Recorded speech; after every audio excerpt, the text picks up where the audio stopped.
नमस्कार दोस्तों, स्वागत है आपका हमारे चैनल यूएक्स गुरुकुल में। स्केच ट्यूटोरियल इन हिंदी सीरीज में ये हमारा तीसरा वीडियो है। पिछले दो वीडियो अगर आपने नहीं देखे तो उसकी लिंक आपको डिस्क्रिप्शन में मिल जाएगी। तो आज हम शेप के बारे में जानेंगे। शेप वही है जो आप पहले पेंसिल से अपनी नोटबुक में बनाते थे। अब हम ये एक बड़े से कैनवास के अंदर बनाएंगे। सो पहले हम इंसर्ट पे क्लिक करेंगे, शेप में जाएंगे। यहाँ पे आप देख सकते हैं सारे ऑप्शंस कौन कौन से हैं। रेक्टेंगल है, ओवल है, राउंडेड कॉर्नर्स है और लाइन शेप है। एरो डायरेक्टली बना सकते हैं आप, ट्राइंगल, स्टार, इनमें से कोई भी एक सिलेक्ट कर सकते हैं आप। तो हम अभी रेक्टेंगल सिलेक्ट करते हैं। अगर मैं इसको ड्रैग एंड ड्रॉप करूंगा, ड्रैग एंड एक्सपांड, तो आप देख सकते हैं उसकी हाइट एंड विड्थ की साइज जो है आपको माउस कर्सर के एग्जैक्टली नीचे दिखेगी। अगर मुझे स्क्वायर शेप बनाना है तो मैं शिफ्ट बटन प्रेस करके इसे ड्रैग एंड ड्रॉप करूंगा, वो स्क्वायर शेप में बनेगा। तो स्क्वायर बनाने के लिए अगेन इंसर्ट में जाएंगे, शेप, रेक्टेंगल, शिफ्ट प्रेस करके रखा है और उसे ड्रैग करेंगे तो आप देख सकते हो उसकी जो हाइट एंड विड्थ है वो इक्वली डिस्ट्रीब्यूट हो रही है दोनों साइड से। तो हम रखते हैं 240 बाय 240। ओवल बनाने के लिए आप इन शेप में जा सकते हैं, ओवल, ओ, या फिर ओ प्रेस कर सकते हैं कीबोर्ड में। अगेन मैं शिफ्ट प्रेस करके ओवल बना रहा हूँ तो दोनों तरफ इक्वल साइज रहेगी। और अगर मैं शिफ्ट ना दबाऊँ तो आप देख सकते हैं ओवल की शेप कुछ ऐसी बनेगी। अब हम राउंडेड रेक्टेंगल बनाएंगे। उसके लिए भी एक शॉर्टकट है, यू प्रेस कर सकते हैं या फिर आप यहाँ पे आके इंसर्ट में शेप में जाके सिलेक्ट कर सकते हैं। अब इसे ड्रैग एंड ड्रॉप करेंगे तो आप देख सकते हैं उसके कॉर्नर्स जो है वो राउंडेड शेप में है। अगर आपकी इसकी प्लेसमेंट गलती से आपने यहाँ पे रख दी है और आपको उस प्लेसमेंट चेंज करनी है बनाते वक्त ही, तो आप स्पेस बार प्रेस करके रखें और उसे मूव कर सकते हैं। ये हो गया आपका राउंडेड रेक्टेंगल। अब हम खुद का ही शेप क्रिएट करना चाहते हैं अगर, तो हम पेंसिल टूल का यूज़ कर सकते हैं। आप कीबोर्ड में पी प्रेस कर सकते हैं या फिर इंसर्ट में जाके यहाँ पे पेंसिल टूल सिलेक्ट कर सकते हैं और हम कुछ ऐसा एक शेप ड्रॉ करेंगे।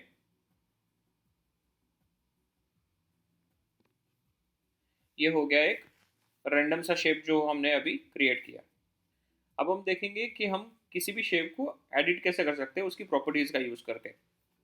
तो पहले तो एक शेप क्रिएट कर लेते हैं। ये हमने एक स्टार बना दिया। अब आप राइट साइड जो पैनल है वहाँ पे देख सकते हैं इसकी प्रॉपर्टीज़ है। ठीक है, ये पॉइंट्स जो है अगर हम उसको चेंज करते हैं तो आप देख सकते हैं क्या डिफरेंसेस आ रहे हैं। तो पहले जो पॉइंट्स थे वो 5 थे, अभी 16 पॉइंट्स हो चुके हैं। तो उसका शेप चेंज हो रहा है। आप यहाँ से नंबर्स भी एडिट कर सकते हैं डायरेक्टली, बैक टू नॉर्मल। यहाँ से आप कलर चेंज कर सकते हैं। ये इसकी बॉर्डर है, आप एडिट रिमूव कर सकते हैं। और भी बहुत सारे फंक्शंस हैं जो आप यहाँ से कर सकते हैं। अब हम देखते हैं प्रॉपर्टीज में से हम राउंडेड रेक्टेंगल कैसे कर सकते हैं। तो पहले तो हम रेक्टेंगल बनाएंगे। अब उसके जो कॉर्नर्स है आप देख सकते हैं बहुत ही पॉइंटेड है। अब इसे हमें राउंडेड कॉर्नर्स में कन्वर्ट करना है। तो पहले तो हम ये रेक्टेंगल को सिलेक्ट करेंगे। अब उसकी प्रॉपर्टीज राइट साइड में आपको दिख रही है। यहाँ पे आप देख सकते हैं रेडियस जो है राउंडेड कॉर्नर्स का यहाँ पे ऑप्शन दिख रहा है आपको। तो अब हम चेंजेस देखेंगे यहाँ पे। जैसे ही हम यहाँ से नंबर्स चेंज करेंगे या फिर आप ये बार को भी यूज़ कर सकते हैं राउंडेड करने के लिए। तो आप देख सकते हैं जो डिफरेंसेस आपको दिख रहा है स्क्रीन पे। इसको अगर हम स्मूथ कॉर्नर्स यूज़ करते हैं, जो राउंडेड कॉर्नर्स थोड़े बहुत भी शार्प थे उसको भी इसने स्मूथ कर दिया। अब हम देखेंगे कि हम शेप को रोटेट कैसे कर सकते हैं। उसके लिए अगेन एक शेप क्रिएट कर लेते हैं।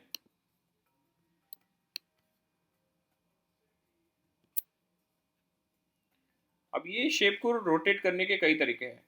एक तो यहाँ से आप डिग्रीज चेंज कर सकते हैं उसकी, जैसे हमने इसकी कर दिया 45। दूसरा तरीका है कि आप यहाँ पे रोटेट का ऑप्शन देख रहे हैं आपके टूल बार में।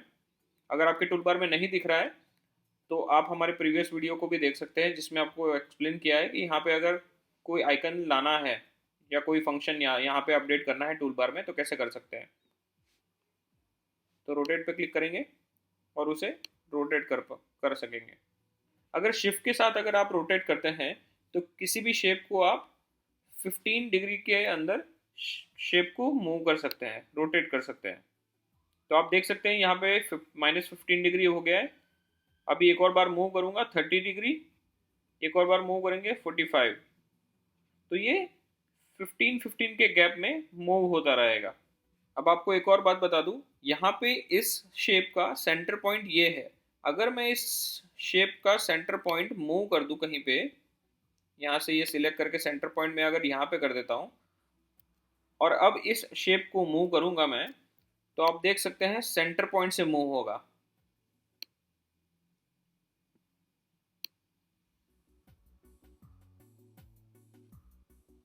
अब हम सीखेंगे कि शेप को हम फ्लिप कैसे कर सकते हैं, वर्टिकली और हॉरिजॉन्टली। तो उसके लिए अगेन एक और शेप बनाएंगे। सो ये ट्राइंगल बन गया है। अब ये ट्राइंगल को मैं वर्टिकली और हॉरिजॉन्टली फ्लिप कैसे कर सकता हूँ, इसकी प्रॉपर्टीज में जाएंगे, यहाँ पे राइट साइड, और आपको यहाँ पे सबसे टॉप में आपको दो बटन्स दिखेंगे। ये जो है ये फ्लिप करता है हॉरिजॉन्टली और वर्टिकली को। तो आप देख सकते हैं चेंजेस। तो दोस्तों अब हम सीखेंगे कि किसी भी शेप को वेक्टर पॉइंट से एडिट कैसे कर सकते हैं। उसके लिए अगेन एक शेप बनाते हैं। मैं आर प्रेस करके रेक्टेंगल क्रिएट करूंगा। अगर मुझे वेक्टर एडिट मोड में जाना है किसी भी शेप को लेके, तो शेप को सिलेक्ट करके या तो आप एंटर प्रेस कर सकते हैं या डबल क्लिक कर सकते हैं।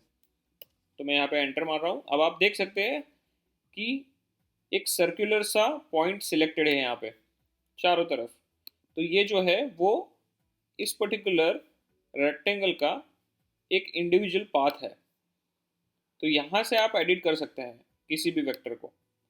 अगर मुझे कोई एक पाथ इंसर्ट करना है, बिकॉज मैं एक वेक्टर मोड में हूँ, वेक्टर एडिट मोड में हूँ, तो मैं यहाँ पे एक पाथ इंसर्ट कर सकता हूँ और उसको मैं कैसे भी चाहे एडिट कर सकता हूँ।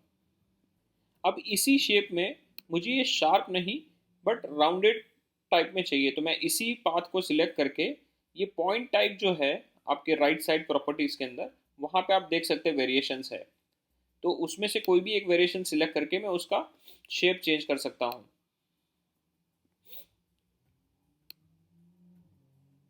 और आप देख सकते हैं उसको मूवमेंट दे सकते हैं हम। अगर इस वेक्टर मोड से बाहर आना है, या तो मैं एंटर प्रेस करूंगा या फिर राइट साइड प्रॉपर्टी से फिनिश एडिटिंग पे क्लिक कर सकता हूँ। दोस्तों आगे बढ़ते हुए अब हम सीखेंगे ट्रांसफॉर्म टूल क्या होता है। तो उसके लिए अगेन हम एक और शेप बनाएंगे। दो रेक्टेंगल बना देते हैं। दोनों रेक्टेंगल को सिलेक्ट करते हुए अब हम ट्रांसफॉर्म टूल सिलेक्ट करेंगे टूल बार में से।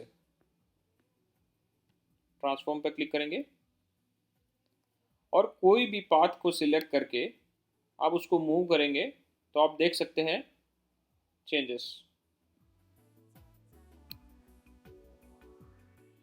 अब हम सीखेंगे सीजर टूल क्या होता है। तो उसके लिए अगेन एक शेप क्रिएट करेंगे हम। एक ओवल क्रिएट कर देते हैं। तो हम शेप सिलेक्ट करेंगे और सीजर पे क्लिक करके किसी भी एक जगह से हम क्लिक करेंगे तो दो पाथ के बीच में जो स्पेस होगी वो ये सीजर से कट कर सकते हैं। एक और चीज़ दिखाना चाहता हूँ मैं आपको कि इस शेप में, जैसे मैंने आपको पहले बताया कि आप पाथ ऐड कर सकते हैं, तो इस शेप में हमारे पास चार पाथ है। तो उसमें मैं पाथ ऐड कर रहा हूँ यहाँ पे, और मुझे सिर्फ इतना ही शेप है जो कट करना है। तो मैंने यहाँ तक पाथ ऐड किया है। अब मैं सीजर का यूज़ करूँगा और जहाँ जहाँ मैंने पाथ बनाए थे उतने ही पाथ कट कर रहा हूँ मैं। तो इससे और भी वेरिएशंस कर सकते हैं आप अपने हिसाब से, आपकी क्रिएटिविटी के हिसाब से। अब आगे बढ़ते हुए हम यूज़ करेंगे rotate copies tools. Rotate copy tool के लिए हम एक और शेप बनाएंगे। लाइन शेप का यूज़ करते हैं। ये लाइन शेप क्रिएट हो गई है। अब हम जाएंगे लेयर्स के अंदर। लेयर्स में आप पाथ सिलेक्ट करेंगे और वहाँ पे आपको रोटेट कॉपीज का ऑप्शन मिलेगा। जैसे ही आप रोटेट कॉपीज सिलेक्ट करते हैं, ये बाय डिफ़ॉल्ट 6 है। हमको अगर ज़्यादा चाहिए तो हम 11 कॉपीज़ क्रिएट करेंगे, तो हमको 12 लेयर्स मिलेंगे। एक ऑलरेडी अवेलेबल है और हम उसकी 11 कॉपीज़ क्रिएट कर रहे हैं। अब आप देख सकते हैं ये रोटेट कॉपीज़ क्रिएट हो गई है। इसको, ये पॉइंटर है, इस पॉइंटर को सिलेक्ट करके आप उसको एडिट भी कर सकते हैं, चाहे जो शेप दे सकते हैं आपको जो भी पसंद हो। अब आगे बढ़ते हुए हम देखेंगे कि हम बुलियन ऑपरेशंस का उपयोग कैसे कर सकते हैं। अगेन उसके लिए हम दो शेप क्रिएट करेंगे। ये हमने ओवल बनाया, अब उसकी कॉपी क्रिएट कर देते हैं। अब दोनों शेप सिलेक्ट करके आप बुलियन ऑपरेशन सिलेक्ट करने के लिए टूल बार में जाएं। टूल बार में आपको ये ऑप्शंस मिल जाएंगे। सबसे पहले हम सिलेक्ट करेंगे यूनियन। यूनियन जो है वो दोनों शेप को कंबाइन करता है। अब इसे हम चेंज करेंगे सब्सट्रैक्ट के अंदर। अब हम सिलेक्ट करेंगे सब्सट्रैक्ट, तो ये कट हो जाएगा। अब हम यूज करेंगे इंटरसेक्ट और यूज कर सकते हैं डिफरेंस। तो ये 4 बुलियन ऑपरेशंस है जिससे आप खेल सकते हैं अलग अलग शेप्स के साथ। तो अगर मैं किसी भी एक शेप को दूसरे शेप पे ड्रैग एंड ड्रॉप करूंगा तो वो दोनों कंबाइन हो जाएंगे और वो एक यूनियन बुलियन ऑपरेशन सिलेक्ट करेगा। बुलियन ऑपरेशन की एक और खास बात है जो मैं एक और एग्जांपल के साथ आपको बताना चाहूँगा। एक शेप क्रिएट करेंगे ओवल, उसी की एक कॉपी क्रिएट करेंगे और हम सब्ट्रैक्ट ऑपरेशन सिलेक्ट करेंगे। तो यहाँ पे देख सकते हैं आप ये। इसका बेनिफिट ये है कि आप कोई भी बुलियन ऑपरेशन सिलेक्ट करें, आप उसको एडिट कर सकते हैं। सपोज मुझे ये ओवल यहाँ पे नहीं, यहाँ पे चाहिए, या फिर मैं इसे बड़ा करना चाहता हूँ तो मैं बड़ा कर सकता हूँ। सो दोस्तों, अब बढ़ते हैं मास्किंग की ओर। तो एक और शेप क्रिएट करेंगे हम, रेक्टेंगल। अब हम एक इमेज इनपुट करेंगे, इमेज पे क्लिक करेंगे। अब ये इमेज को सिलेक्ट करके और रेक्टेंगल को सिलेक्ट करके हम लेयर में जाएंगे, mask, mask with selected shape. तो ये जो शेप हमने क्रिएट किया था उसी सेक्शन के अंदर जितनी इमेज दिख रही थी वो आप देख सकते हैं। अगर आप उसको एडिट करना चाहते हैं फिर आप लेयर में जा सकते हैं। लेयर में जाके सिर्फ इमेज को सिलेक्ट करें और उसको छोटा बड़ा कर सकते हैं। अगर मल्टीपल एलिमेंट्स हो और एक ही शेप के अंदर अगर मास्क करना हो तो कैसे कर सकते हैं उसका एग्जांपल देता हूं मैं आपको। रेक्टेंगल क्रिएट करेंगे, एक और शेप क्रिएट करेंगे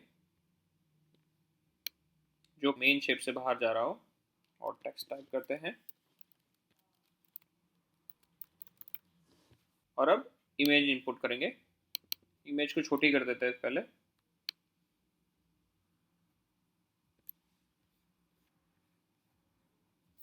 अब हमारा जो मेन शेप है वो सबसे नीचे होना चाहिए और बाकी के एलिमेंट्स को हम सिलेक्ट करेंगे और मास्क पे क्लिक करेंगे, या फिर आप लेयर में से जाके मास्क पे सिलेक्ट करके मास्क विथ सिलेक्टेड शेप कर सकते हैं। तब आप देख सकते हैं जितने भी एलिमेंट बाहर जा रहे हैं मेन शेप से वो सारे मास्क हो चुके हैं। ऑलराइट दोस्तों, सो आज का सफ़र यहीं तक था स्केच ट्यूटोरियल इन हिंदी में। और भी नए वीडियोस देखने के लिए हमारे चैनल को सब्सक्राइब करिए और बेल आइकन दबाना बिल्कुल मत भूलिएगा। धन्यवाद।